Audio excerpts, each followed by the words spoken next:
How you doing, Wayne, out there? Well, how does it sound now, This is guys? much Now better. it's amazing, crystal clear. Really? Yeah, you were a little Sometimes scratchy. Sometimes you just gotta drop it and call back. That's right. Isn't that the world we live in? Yeah, unplug it and plug it back in. Just when like- in doubt. Just Yeah. like it seemed like all Trey Smack needed was the bright lights.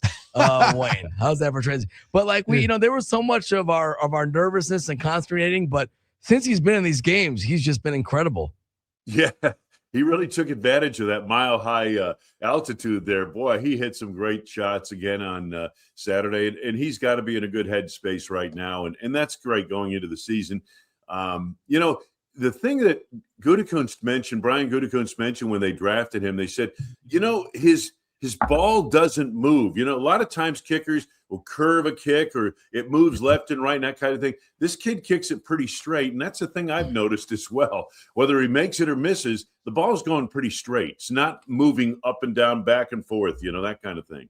What I think is interesting too, Wayne, is this seemingly, I don't know about strategy, but this shift in the kicker culture in the NFL where now, everyone's looking for guys that can boom it close to 60, and the way these kickers are coming out now, I saw a guy this weekend hit a 69-yarder in preseason. It seems like the threshold is higher for success for kickers than ever before, and you have to have a guy that can potentially give you that type of, used to be a 50-yard plus was a novelty. Now it's like if you can't do it, that's the baseline for kickers. Yeah, and it's like people are expecting these days anything under 50 is an automatic. Right? It's unrealistic, but that's what people are thinking about. That's what you miss a 43-yard field goal. Well, wow, the wind and everything else, and no, you got to make that. You're 50 plus, you can go 5 for 10, but you better make everything inside of 40, or inside of 50. But that's just the reality we live in. And you're right, Armin. These kids are better now coming out of college as kickers. Much more talent available there, and this Trey Smack is just an example of that.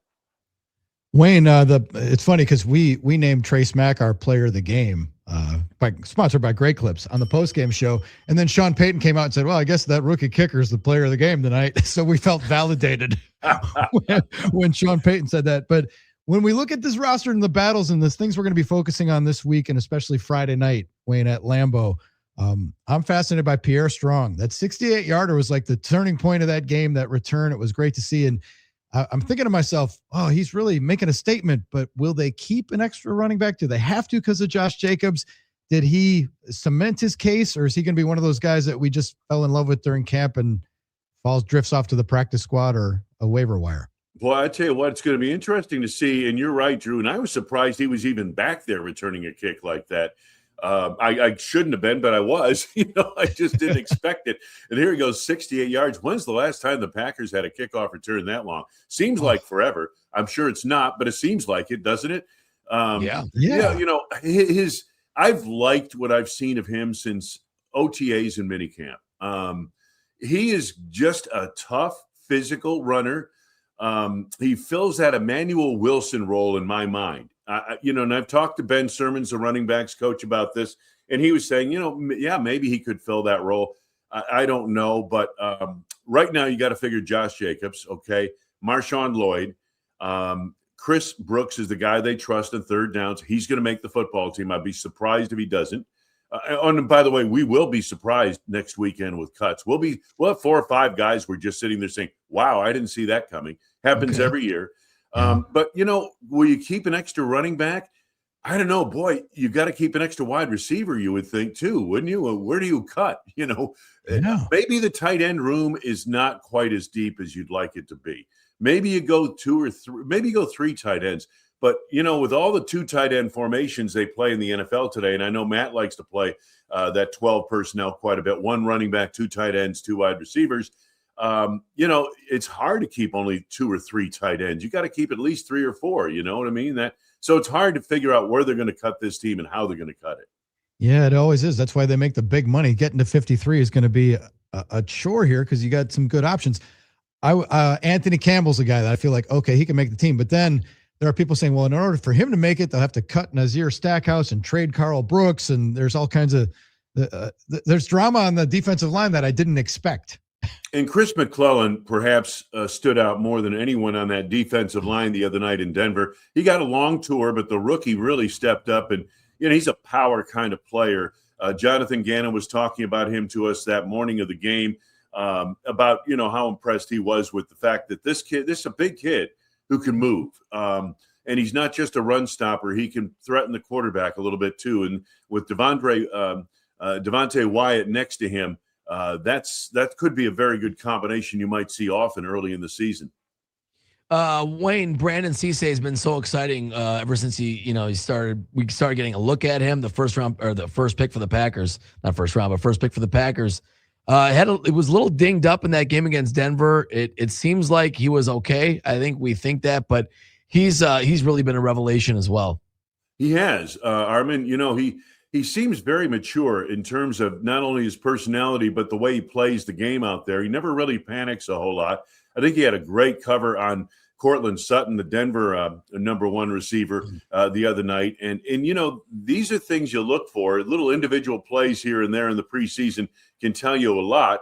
I think he's pretty well cemented a starting role. We'll see when the season gets here, but he seems to have cemented his place. And now the other side is where the competition is. And I still think Keyshawn Nixon, it's his job to lose. Wayne, we mentioned Pierre Strong's kick return. Sky Moore had a 16-yard punt return that was pretty nifty, and I think that would have been the second longest punt return for the Packers last season. Should we be raising our expectations for that facet of the game? Cam Acorn's doing his job?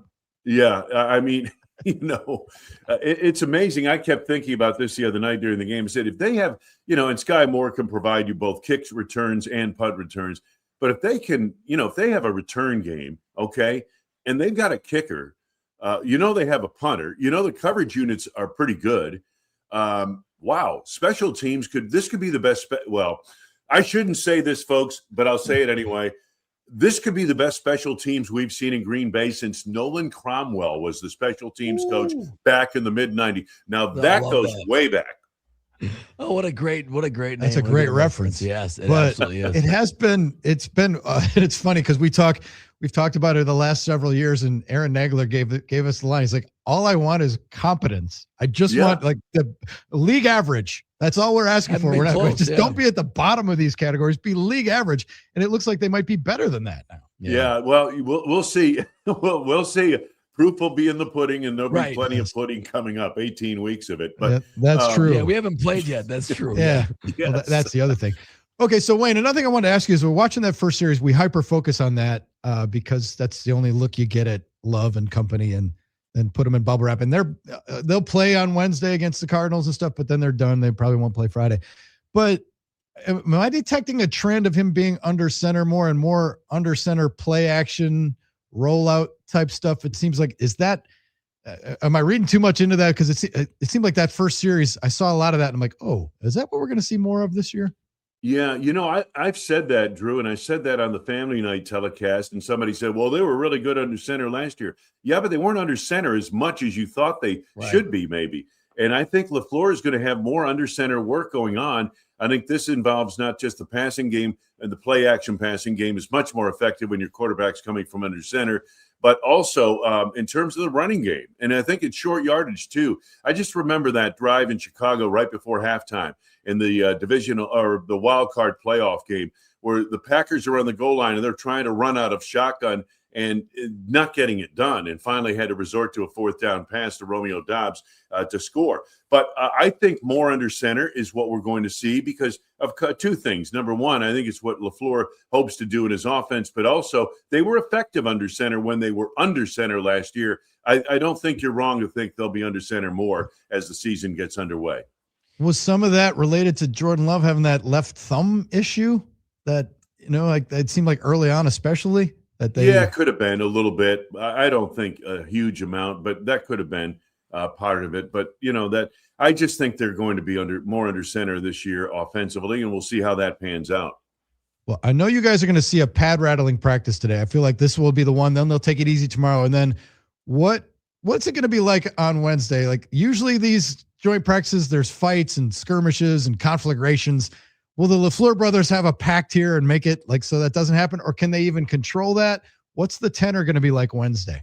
I think it'll be ramped up a little bit. I think the brothers will try to, they'll try to make sure they have an agreement as to how the practice is going to be conducted and everything else. I'm sure that's all been well planned.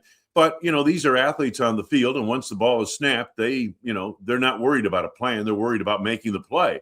And so I think when you have these, it's one of the reasons why they've gone to 1 instead of 2 days in a row. I think Minnesota and Baltimore scrimmage for 2 days before they played the preseason game, and they had all kinds of skirmishes and fights and everything else. Yeah. And that's, we as fans, as observers, we kind of like that spice, don't we? Yeah, we like to see them mix it up like that. Yeah, let's get some pushing and shoving. Let's get some yeah, but it's counterproductive to what they're trying to do as a coaching staff and as a team on that particular day. Yeah, I remember James Jones was saying on Packers Preview that he found it unproductive because everyone was trying to act tough to the veterans. But hey, it would be interesting to see if the brothers would start something up. I mean, there's no fighting like brotherly fighting, right? So I don't know, Wayne. I don't know if we expect it, but that would be something to see. I think it'll be pretty professional. We'll see. Anything could happen, but I think it'll be pretty professional. All right, Wayne. One more thing, Wayne. I know you're gonna be on later with Billy, but Yankees are 3 games back of the Rays. How do you feel? Does the AL East still run through the Bronx? Do they have a chance to still win the East? Boy, I tell you something, Giancarlo Stanton. How about that news? He's probably not coming back. Go figure. Boy, where did that come from? My gosh, what a total waste. Derek Jeter traded Giancarlo Stanton when Jeter was involved with the Marlins to the Yankees, and it was just like a death pill. It was an absolute death pill. All right. And then the Yankees took him out, and he's been nothing but injured ever since. So that's not going to happen. But Bellinger came back yesterday, Cody Bellinger, and Aaron Judge will come back in September. If the Yankees get any kind of hitting in September, they'll win the American League. I love it. Ooh, I love the confidence. That's amazing. That's amazing. Wayne, I woke up this morning and there's this I start to feel that crispness in the air. It's right around the corner. We're getting close. Now the thing is, we got the cuts this week. We got the last game, the cuts, and then we got this long wait to get the season started. But we're getting closer. Yeah, it's like Drew. It's like almost a month. It's crazy. Well, we're 3 weeks out. Oh my goodness. Exactly. All right, we'll find something to talk about. I guarantee you. I guarantee you. Thanks for joining us, Wayne. Appreciate it. Safe travels and have fun with Billy today. We'll be listening. All right, we'll talk to you on Friday, guys.